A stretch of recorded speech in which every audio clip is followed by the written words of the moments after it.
Good evening, folks. Welcome one more time to another date on the Journalists Hangout show. I am Citizen Jones.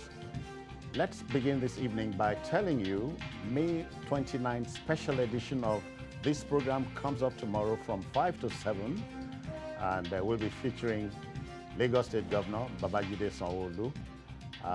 But today, back to now, on the program this evening, Chairman of Conference of Speakers, Mudashiru Obasa, commends President Buhari for executive order affirming financial autonomy of State Legislature and Judiciary.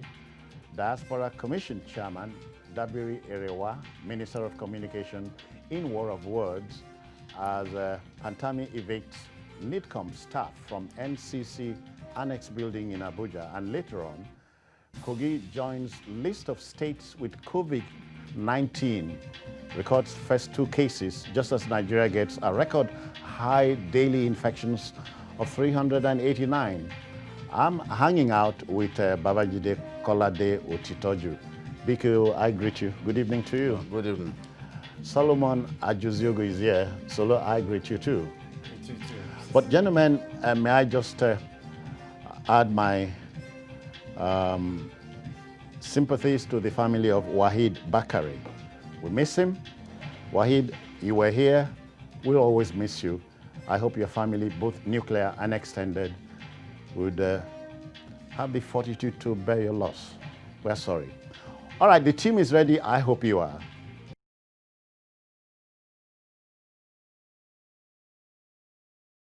Okay, then, you know, in a democracy, the autonomy principle, or the so-called arm's length policy, is a cardinal requisite of the game.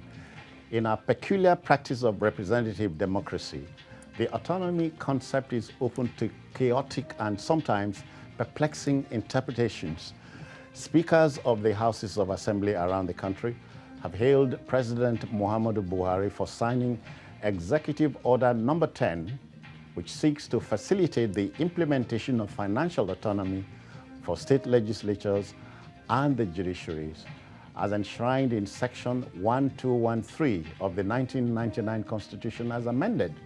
Chairman, Conference of Speakers of State Legislatures and Speaker of Lagos State House of Assembly, Honorable Mudashiru Obasa, says the gesture is approximate to a perfect Salah gift. Is it Uhuru yet, gentlemen? I think this is the boldest move and the most significant move towards ensuring that the autonomy of the state legislature and judiciary, as enshrined in Section 121, subsection 3 of the Nigerian Constitution, is affirmed, is given teeth by the executive, because the executive has the mandate to implement the law. The truth is, it is not as if this the sections dealing with autonomy of these 2 arms of government had not been there. Yeah. But governors continually disregarded the stipulation in the Constitution. So what the president has done is to make it difficult for those governors to continue to ignore the fact that the Nigerian Constitution is quite clear about the issue of autonomy for the legislature and the executive. So by virtue of the Executive Order Number 10, if the chief judge in a state, for example, noticed that funds meant for the judiciary in the state was not being released or were not being released, all that he has to do is to notify the Attorney General. The Attorney General would then direct the Accountant General of the Federation to deduct the money at source and pay directly to the judiciary. Yeah. Remember, we had a problem in Kogi State, where when the governor had a misunderstanding with the chief judge, because he wanted Dino Melaye to not be granted bail, but the CJ personally intervened and said, look, what this guy had done is a bailable offense. He proceeded to grant him bail. And from that month, the funds of the judiciary were held by the governor, and it lasted for about a year. Punitively. Yes, just for that action, you made the workers in the judiciary to suffer. They were not paid. So if this autonomy had been respected, would that have happened? The answer is no. But the president is trying to find a solution. I've had people attack the president that, he's trying to be dictatorial. No, the law is there. Section 121, subsection 3. It's just that some people choose to disregard the law, and the president is trying to make it difficult for them now, because both the Attorney General of the Federation and the Accountant General work with the president. So the president will then give that instruction, go and pay these people from source, and that will settle it. So with governors now facing the prospect of money that they are sitting on being deducted from their allocations, their monthly allocation, and paid directly to the legislature or the heads of the legislature and the judiciary in their state, I'm confident that the practice of even mismanaging funds meant for the other arms of the government will stop. Solomon, you know, not sometimes, many times we talk about the spirit and the letter of the provisions. Most times it is the letter. Nobody cares about the spirit. So now it's a clean slate. You expect respect? Yeah, slow but steady. If you say the president is slow, he's certainly been steady in attaining certain landmark for the country. And this is one of the things that shows that the president, like he once said, that he's a reformed Democrat. He fell in love with democracy as opposed to socialist democracy when the Berlin Wall fell. And that all of our expectations that he will come in the same guise he came in 1984 or 1983 to push down everything, that he decided that he was going to follow order, constitutional order. And this is one of those examples. Have you forgotten the catchphrase, I'm for none, for everybody. Everybody.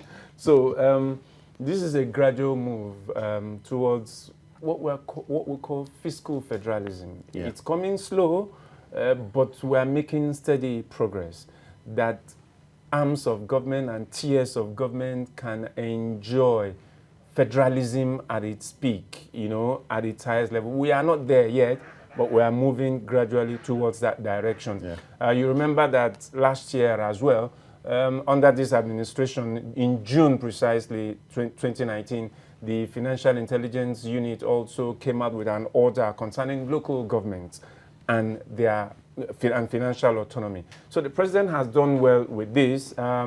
It's not as if this thing hadn't been there before. So people shouldn't look at Executive Order 10 as creating something new. It's purely an administrative tool for the implementation, the modality for the implementation of that financial autonomy, which had been reflected in the Constitution, Section 121, subsection 3, which the president had assented to in 2018.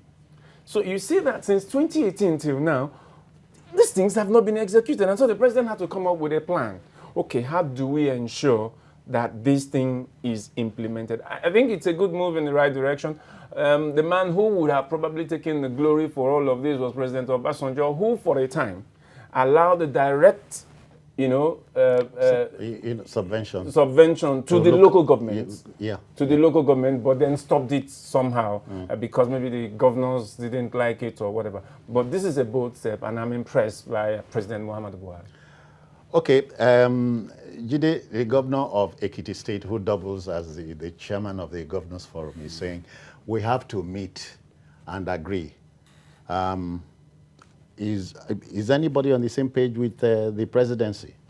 No, they are going to oppose the president about this, but they will fail because there is already a subsisting judgment of the Federal High Court 6 Abuja, presided over by Justice Ademola, which affirmed the independence of the legislature and the judiciary in the states. It was the judiciary, the umbrella body of judiciary workers that went to court against governors, and the governors lost. They lost that case. So it will amount to an abuse of court process to even attempt to go to court at this time, because I've been hearing that they will go to court. It's there in the Constitution. What we have not achieved, which the president badly wanted to achieve, is autonomy for local councils. Yeah. That one will need an amendment to the Constitution, which will start with public hearings that will take around the states. Because governors have some control over the legislature in their states, it's been frustrated at different levels. So councils do not have autonomy for now. As we speak. Yes, but these two arms of government already have.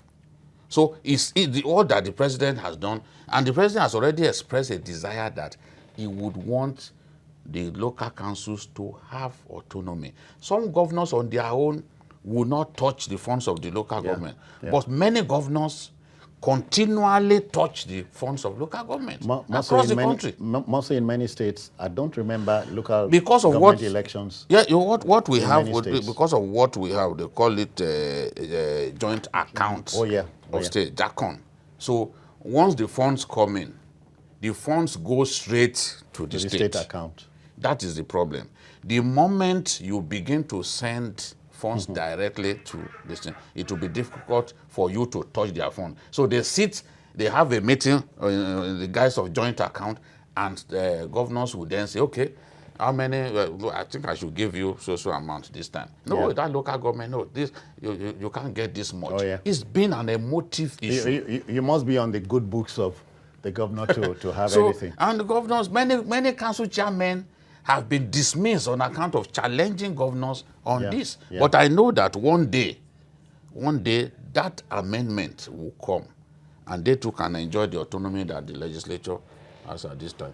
I hear the news is that we have a beeline to the Chairman Conference of Speakers of State Legislatures, Right Honorable Mudashiru Obasa. Honorable, I greet you. Good evening to you. Good evening. Yeah, are you there, Honorable Obasa? Are you there? Good evening. How are you? Good evening. Yeah, I greet you. Yeah, welcome. Good evening, sir. Yes, sir. Okay, now we are here. Are you folks happy about this debate? Yes, very well. We are very happy with Mr. President. In fact, I'm with you. All right. Okay, so where do we go from here? Well, I think my own take on this is to encourage the governors. Go on. Is to appeal to the governors in order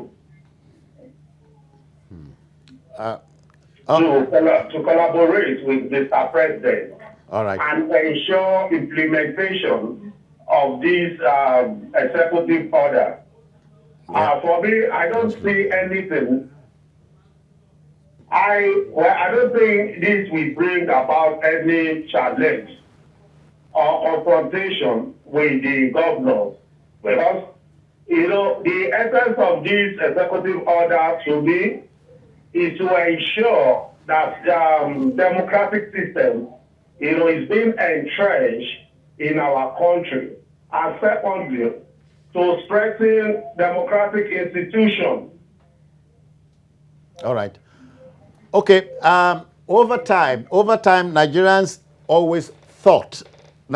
thought you were rubber stamps to governors. So this is going to end from now.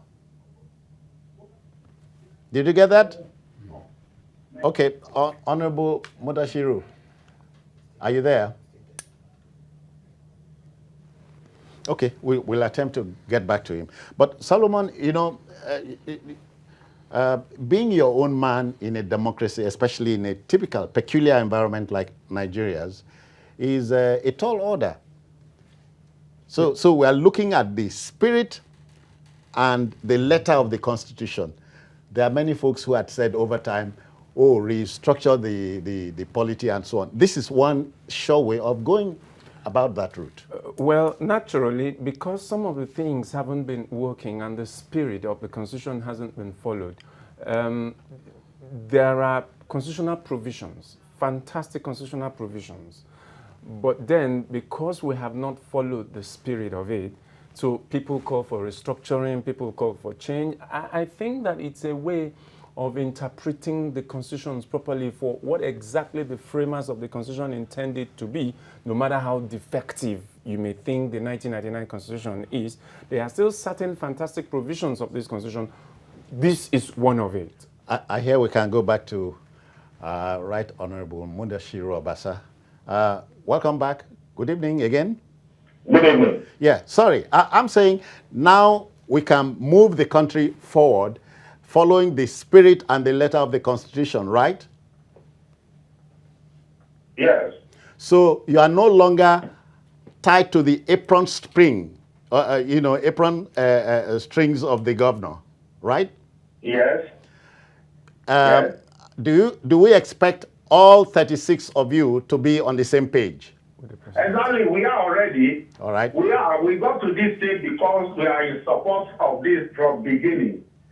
Let me remind you that there was alteration to the Constitution, and the process to that, was after the decision of the National Assembly. Certain percentage of the Houses of Assembly have to support that decision, which we did. And that was what led to the alteration of the Constitution we are now talking about, as 121 subsection 3 as amended. And thereafter, Mr. President set up a committee, implementation committee, which I happen to be one of the members. And like many other people, representative of the judiciary, the Attorney General of the Federation, and the SA on political matters to Mr. President, Senator Ethan. So we all agreed and came up with a report, which was submitted. The whole of us went to the President and submitted the report. Thereafter, the speakers also visited Mr. President of recent, to appeal to him to speed up the executive order, which we just received as a gift on Saturday. We are all in this, and we are all in support of it. And we've also met with the Governors Forum at Abuja, and the committee was set up by Governors Forum, which was headed by Governor Tamboa, and we met work with the committee. Let's work with the committee before the announcement. So I think we are all in this, and it's going to be beneficial to the speakers and the governors and the people of this country. So I don't think the governor should see this as a kind of challenge, because even the Constitution has always made provision for the House to be independent of the executive. And at the end of the day, the budget is being approved by the House. So it's just like putting effect to what we have in the Constitution already. Other terms. Okay, so you don't expect a fight back from anywhere around the country, the governors now? Come again? You don't expect a fight back? I don't think so. I don't think there should be reason for fight over this. It's just to have understanding. I think the governors and the judiciary and the legislature to just have a kind of understanding. The Constitution is so clear about all this. The executive has its own interest. The legislature has its own influence, and the judiciary. There's a connection according to the provision of the Constitution, in the sense that the chief judge of the state has to be, nominated by the executive, and such has to be given backing by the legislature. Yeah, and that also has to be proclaimed by the governor. So we must learn how to work together with clear understanding. So I don't think this should bring about challenge or confrontation with the governor. All right. It's just a matter of understanding. Honorable Obasa, Yes, this last one is, there's a child of circumstance in the whole mix. That's the local government chairman. Is he likely to enjoy this autonomy very soon? Well, I believe so, but our own take on this, since we practice federalism, we believe that, the chairs should remain to the center and the state. Okay. So while the local government remains under the state, I think we can strengthen our local government. The observation made earlier by Otitoju that some governors are taking money away from local government. This can be managed, through the state law and supervision at the state level. So, there are all kind of elections in this country. We don't want a situation where center will influence the local government to do otherwise when it comes to election. As we have seen during Baba's regime, Shigonisha Obasanjo then, who we said Lagos State local allocation. So we don't want a situation whereby the local government can be set against the state. Yeah. But I think we can really manage this on our own level at the state level. We wish you well, and we'll leave it there for now. Thank you for your time. Yeah, gentlemen, but there's a marked difference between a good sounding principle and a principle that sounds good. On paper, yeah, but we're almost there. Very well. With this or that, I'm confident that the president has found a way around the refusal to obey the dictates of the Constitution, because the punitive measure is clear. All right. If you touch their money or refuse to release money to them, then they go to your allocation for that month, which you collect centrally from FAC in Abuja. They go there, they just take it and give it to them. So once they do it to you like 2 or 3 times, you will stop touching nobody their goes money. to court. Okay, that's it. Again, we talk about the spirit and the letter of the Constitution. We can give effect to the Constitution and its provisions if our politicians say so. Now, our next subject matter. The late politician and Democrat Chief Affirming Awolowo said years ago, it is safer and wiser to cure unhealthy rivalry than suppress it. The chairman of the Nigerians in Diaspora Commission, Dabiri-Erewa, is allegedly feuding with the Minister of Communications and Digital Economy, Ali Issa Pantami, over the tenancy of the former staff in the NCC Annex building in Abuja. Whereas Honorable Dabiri-Erewa insists that the minister took advantage of her absence to evict members of her staff from their accommodation using armed men, the minister dismissed the claim as a fat lie. Hadn't we better listen to the late sage by curing the feud? And now? It's one thing that the minister cannot deny is the fact that he got those people evicted, and it's on record that the Diaspora Commission was evicted from that building, and it was witnessed by people. So I would have expected a situation in which you engage the chairman of the Diaspora Commission, let her know, we want to use this facility. This is not your facility. The NCC, that is under the Ministry of Communications, decided to give you this facility. As a tenant? Yes, but I am the minister. I need to use this place. So I need you to move out after so length of time. That didn't happen. And that is the source of this quarrel. Yeah. Someone feels disrespected, and she says, "Oh, it's because I'm a woman." And the minister is saying, "Oh, it's a fat lie, this and that." The truth is, both of them are Muslims. Pantami is a well-respected Muslim cleric in the whole of the north. He knows that to publicly lie is not a good thing. He should also know that to behave like a gentleman is also such a great thing. Yeah. So I don't think that he behaved like a gentleman in this circumstance, because what is there? You work for the same government. Oh, yeah. We shouldn't be seeing this kind of quarrel.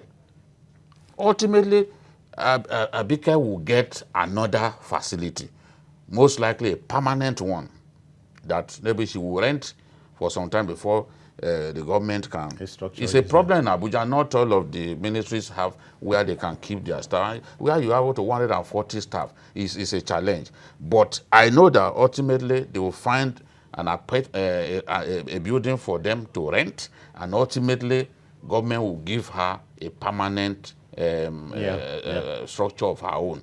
But for now, people like Pantami should realize that power is transient. One day you will leave the vortex of power, and then people will ask, did they really use power properly? Yeah. Or decently? So this is the thing. So, Solomon, you know, power is nothing without control. I have heard that phrase a number of times. But look at this thing cynically. Honorable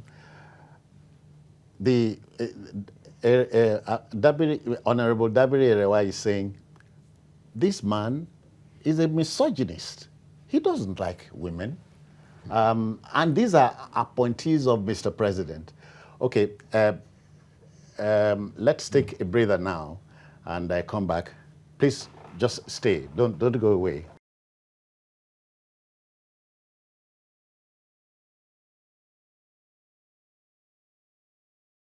Welcome back, folks. And we left off the last time by discussing the feud between the chairman of the Nigerians in Diaspora Commission, Honorable Abike Dabiri-Erewa, and chairman of the Communications Ministry, The Minister. Yeah, Solomon, I talked about these two folks are employees of Mr. President. If you like, they are in the president's kitchen. You know, these things, as Jude said, could have been solved without as much as tiffing. I'm embarrassed.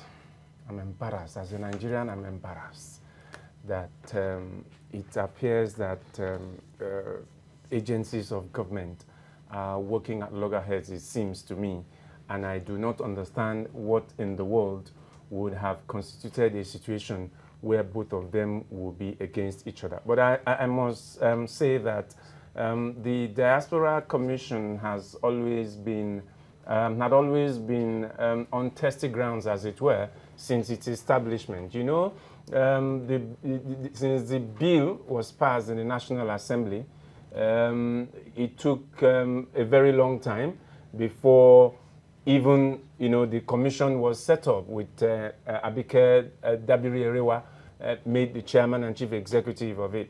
But what surprises me in all of this is that the commission, the Diaspora Commission, is a commission under the Foreign Affairs Ministry, and we haven't had a word from the Foreign Affairs Ministry. It is the responsibility of the Foreign Affairs Ministry to, you know, to midwife this commission, to provide it accommodation where necessary, to intervene in matters like this. Yes, it's a commission, it's independent, but it's under the Ministry of Foreign Affairs. I think that the Ministry of Foreign Affairs shouldn't keep quiet at this time. It is cross-purpose working for the Ministry of Communication and Digital Economy and the Diaspora Commission to be at loggerheads of this nature. Two agencies or two arms. Especially at this time. Especially at this time. Now, but then it's also indicative of some other issues. Probably some power play within the ministry, the Foreign Affairs Ministry itself. That is the way I interpret this. Because one, the Foreign Affairs Ministry hasn't said a word. Two, you have a situation where at this level, the ministers could have engaged each other at the at the upper level where the Minister of Communication and the Minister of Foreign Affairs could just easily settle this. It's not necessary, whatever means by which the Diaspora Commission had been injected. Now, don't forget that the Diaspora Commission has a responsibility to harness human and financial resources of Nigerians in diaspora. And you'll understand that if you have these respected people from the diaspora who you are trying to bring in to contribute to the development of Nigeria, and they see this happening, they will be like, oh my goodness, how do we attract them? How do we harness this human and financial we must take this resources? home. We must take this home. Yeah, you see, there's a problem with accommodation for government agencies in Abuja. The aviation sector, for example, some of the agencies in the aviation sector still have their headquarters in Lagos. Until that is sorted out, they can't move. The Foreign Affairs Ministry, yes, you know, when they naturally should provide accommodation in this instance, but they also do not have. And Abike Dabiri was looking for a place. The executive chairman, vice chairman of NCC, that is under the Ministry of Communication, then offered a place that was there. As a tentative thing. Yes, so it's just meant to be temporary. Pantami clearly is at loggerheads with the executive vice chairman of the NCC. And I will explain why I think that is the case. And it's possible that because it was Professor Dambata, the executive vice chairman of NCC, that gave that accommodation to Abike Dabiri, perhaps that and Pantami not being on good terms with the head of NCC that is under his ministry, decided to show who is in charge. At an event in Abuja recently, this same minister went to the podium 3 times to interrupt a speech against protocol being made by the executive vice chairman of NCC at an event where the president was present. I mean, it's unheard of. You went to the podium, interrupted the executive vice chairman while he was making his speech. So I can see a case of maybe transferred aggression in this case now. Power play. Yes. Oh, you gave them that to kind of insult you. I would take that accommodation that you gave them, I would take it away from them. He could even say, oh, he gave them without consulting me. You understand? Since I'm the boss. And that's why I said, look, power is transient.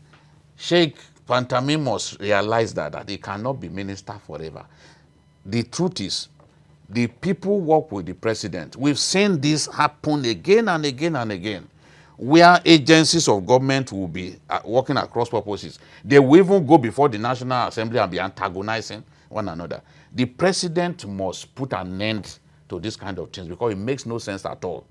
And the Minister of Finance has an obligation right now to provide the funds that Abike Dabiri and her commission requires to go and find an accommodation of their own.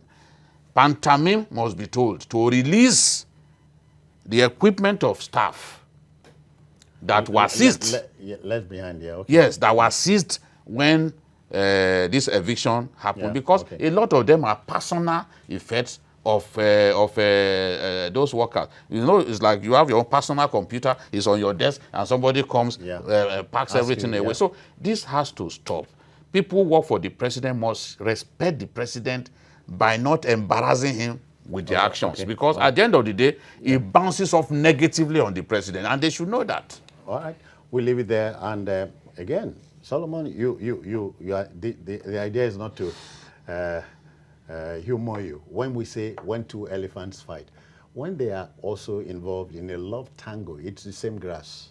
I hope the lesson, So they are grown-ups, and so they must call themselves to order. Okay then, The COVID-19 contagion came upon mankind like a thief in the night with its venom.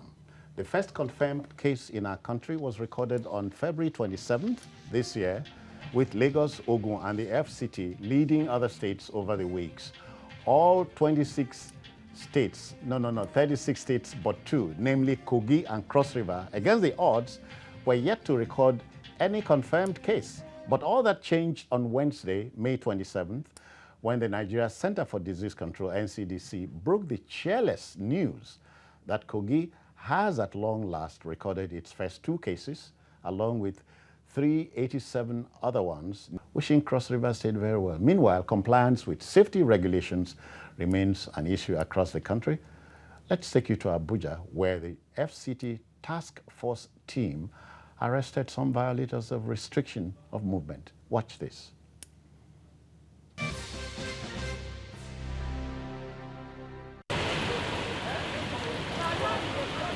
Why did you lie you're a soldier? Sorry, are you a soldier? I'm not, sir. Why did you lie to us? No, wait. Why did you lie that you are a soldier? No, wait. Why did you lie that you are a soldier? You want to be free, so you lie that you are a soldier, and you are not a soldier. Why did you? No.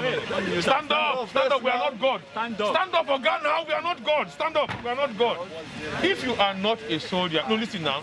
Tell us you are saying listen now. Yeah, if you are a chef and you think saying that you are a soldier will make us fear. Only that you are a soldier. You want to threaten police that you are a soldier, so they will be afraid. I'm just coming from work. I see my ID card. And that's what? Are there military men here? The owner is a major. The owner is a major. Even if the owner is a general, the president and commander-in-chief of the armed forces have given us a directive that all beer parlors, drinking joints should be closed. Number one. Number two, the president and commander-in-chief of the armed forces said by 8 o'clock. Are you aware of the curfew? Are you aware, sir, that by 8 o'clock there's a curfew? Follow!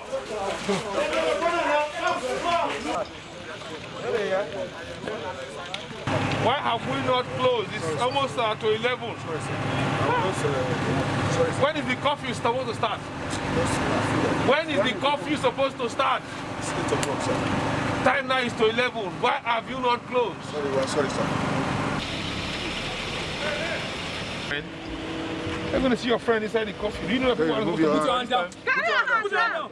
Hey, my sister. Huh? Why are you going to go? I'm supposed to go out now. Huh? What's the time? What's the time? I don't know. Don't you hear about the lockdown? After 9.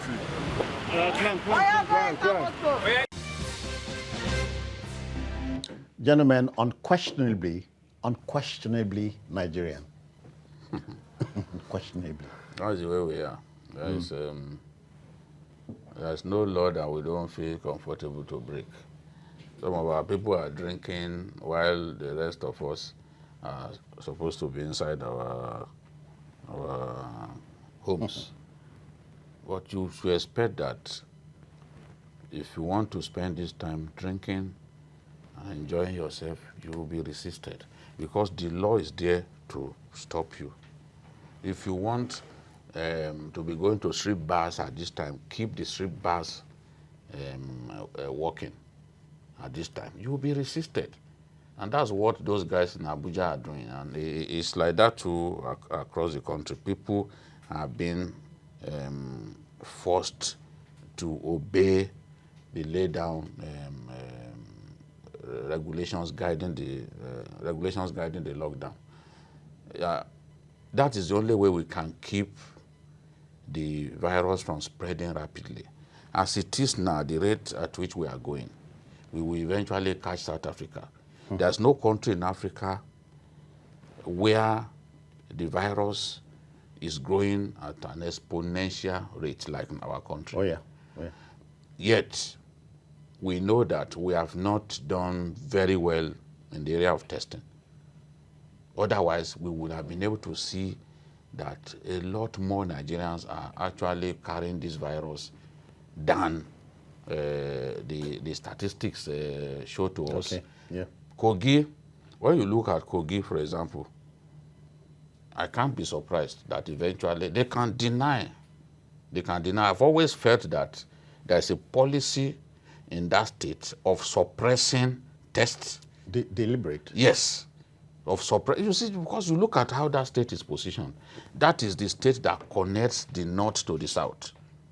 So if the governor of Kaduna is complaining that, look, a lot of the cases we have arose from people coming into our state, what do you then talk about a state that shares border with 9 states? And when you add Abuja to it, 10.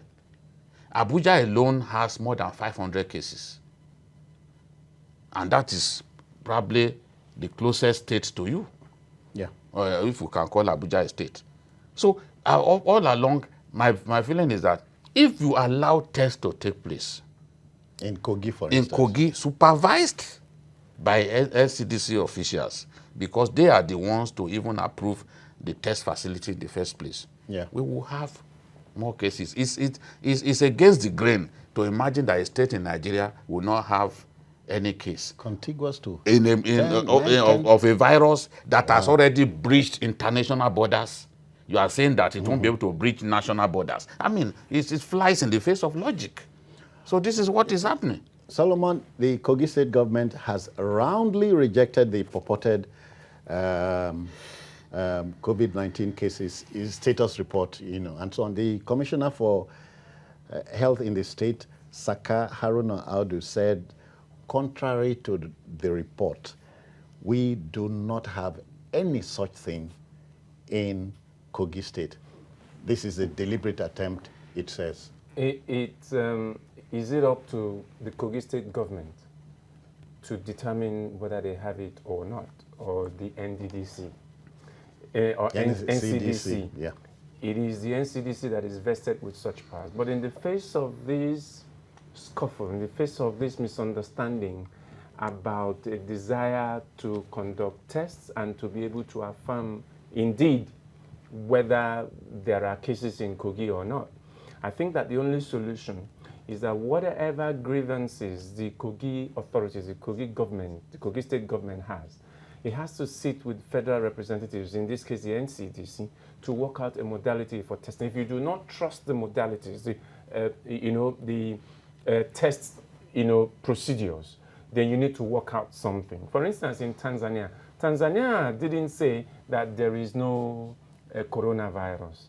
Tanzania had her fears about how these tests are conducted, and so decided to launch an independent inquiry to confirm some of the issues. So they have to come out and work out a modality on how the test should be carried out, and there will be a compromise at this. Now, I do not want to, we've always said something that when you increase tests, that you are likely to have confirmed cases. Now, this is not necessarily mathematically, because one, if you increase rapid testing and you are able to do vigorous contact tracing, you'll be able to curtail to the point where at some point of testing, you will be able to find out that there are places you have been able to contain these cases because you have been able to vigorously, which is what has happened in UK over time, which is what happened in South Korea and all of that. So I think that the NCDC and the Kogi state government has to come to a compromise so that we don't have a situation where people are just dying, like what happened in Kano, where people just neglected the whole idea that there's a virus. Whatever you think about the virus, you cannot negate the fact that there is a virus. And there is a virus that is killing people. There is a virus that is making people sick and killing some people. Right. And because we have also not been vigorous enough with our contact tracing, which is the real problem, if we had 5 weeks of lockdown, now the reason why South Africa has done a lot of testing, and South Africa has one of the largest, one of the strongest lockdowns, a P5 lockdown, when this virus came to South Africa. So it is not something we trifle with. We need Kogi State and the NCDC, the federal government, have to arrive at a compromise about this testing. So with Kogi, we have 35 states, leaving only Cross River State not to have recorded a case. Judy, and the Commissioner for Health is saying, we have conducted hundreds of random tests. Nobody has tested positive. You want to, No, it is word against ours. Yes, let people be able to verify the quality of tests that they are talking about. We know that they have bought antigen-based kits, which is what you use for random testing. The NCDC does not believe in random testing. It believes so much in molecular testing, which is the best in the world. It may not give you huge numbers, but it is still the most thorough and it hits the bullseye, as yes, they say. it will even give you the viral load of the person that has been tested, and it leaves a small margin of error. So, in my view, if you are saying you've tested 101 persons, and the NCDC says as at May 11, you have only tested 2 individuals or so. So there is disagreement. So let them come together. What Nigerians want to see is for this problem to be solved. Let them come together. Stop giving the impression that your state would not have. It is impossible to not have people who have. So let tests be conducted. Stop turning back people who have COVID-19-like symptoms. Stop turning them back, and we will know the truth at the end of the day. Right. We are even expected this to be happening. It's not where it is happening. So I'm taken aback. And Governor Yahaya must remember that governments everywhere would exist for the benefit of the citizens and not the other way around. On this program, what we do is we lay the facts bare on the table just so you determine, you make up your mind and so on. And the virus doesn't respect people's emotions. No. I know it's a deadly virus. All right, we must go, but then just before we do so, we remind you tomorrow will be 21 years in the calendar since we started an uninterrupted democracy, experiment. So it's something we must celebrate. Tomorrow from 5 to 7, join us in the evening. Okay, that will just about do it for today. If you missed this one, you may also watch the program on other platforms. We'll display on the screen and on YouTube at youtube.com/TVC News Nigeria. The feed